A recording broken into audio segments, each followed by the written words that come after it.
Dieu avait fait une alliance, c'est-à-dire une promesse avec Abraham. Puis, il a répété cette promesse au fils d'Abraham, Isaac. Dieu avait ensuite un plan pour le fils d'Isaac, Jacob. Dieu voulait bénir Jacob par la même promesse. Jacob avait un grand frère qui s'appelait Ésaü. Ésaü était en colère parce que son jeune frère obtiendrait la bénédiction qui aurait dû lui revenir. Jacob s'enfuit pour échapper à Ésaü et ne rentra pas chez lui pendant de nombreuses années.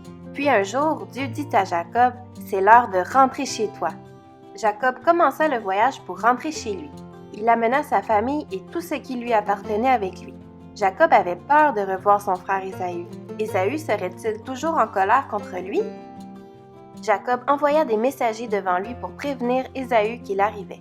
Les messagers revinrent vers lui et lui dirent « Ésaü vient à ta rencontre et il est accompagné de beaucoup de personnes. » Oh non, Jacob avait très peur. Est-ce qu'Ésaü venait à sa rencontre avec tous ces gens pour lui faire du mal à lui et à sa famille? Jacob réfléchit à une manière de rester en sécurité. Il divisa sa famille en deux groupes. Le premier groupe irait dans une direction et l'autre groupe dans une autre direction. Ainsi, si Ésaü venait combattre l'un des groupes, peut-être que le deuxième réussirait à s'échapper. Puis Jacob pria. Il demanda à Dieu de tenir sa promesse. « S'il te plaît, protège-moi de mon frère Ésaü. » Ensuite, Jacob fit envoyer des cadeaux à Ésaü. De nombreux animaux comme des chèvres, des brebis, des chameaux, des vaches, des taureaux et des ânes. Il espérait que les cadeaux feraient plaisir à Ésaü et que celui-ci le pardonnerait.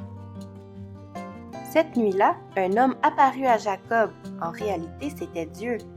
L'homme lutta avec Jacob toute la nuit.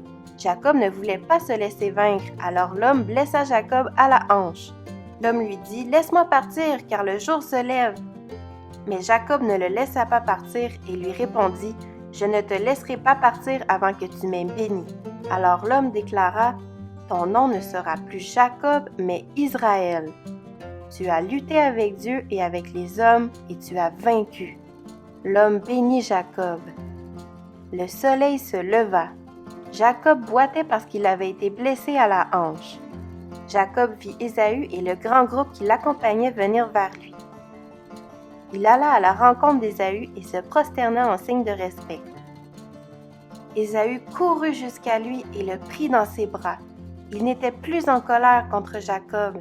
Ésaü rentra chez lui et Jacob continua quelque peu son voyage. Jacob acheta des terres pour que lui et sa famille puissent y habiter. Il était enfin rentré chez lui, dans le pays que Dieu avait promis de lui donner.